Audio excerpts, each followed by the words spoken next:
ਲੈ ਨਾਲੇ ਕੰਮ ਮੇਰੇ ਖਿਆਲ ਤੁਹਾਡੇ ਸੈਂਟਰੀ ਕੰਮ ਪੂਰੀ ਪੂਰੀ ਪੂਰੀ ਪੂਰੀ ਫਿਲਮ ਬਣਾਉਂਦੇ ਹੋ बिल्कुल पूरी पूरी फिल्म बनाते हैं ਤੇ ਕਦੀ ਟੋਟਾ ਛੋਟਾ ਨਹੀਂ ਬਣਾਇਆ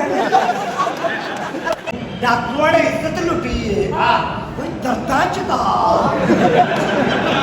ਉਹ ਤਾਂ ਚਾਵਲ ਵਾਲਾ ਡੀਪੀ ਦਾ ਲੁੱਟੀ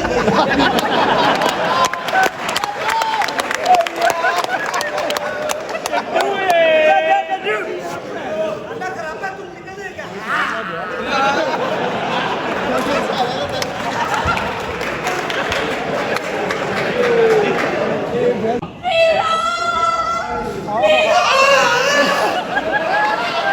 ਕਿੰਨੇ ਪੈਸੇ ਲੈਂਦੇ ਤੁਸੀਂ ਫਿਲਮ ਦੇ मैं 50 लाख लेती हूँ ਫਿਲਮ ਕਿੰਨੇ ਘੰਟੇ ਦੀ ਹੁੰਦੀ 3 ਘੰਟੇ ਦੀ ਫਿਲਮ ਹੁੰਦੀ ਹੈ ਤੇ ਜੇ 5 ਮਿੰਟ ਦੀ ਬਣਾਉਣੀ ਹੋਵੇ ਉਹਦੇ ਕਿੰਨੇ ਪੈਸੇ यही खबर तभी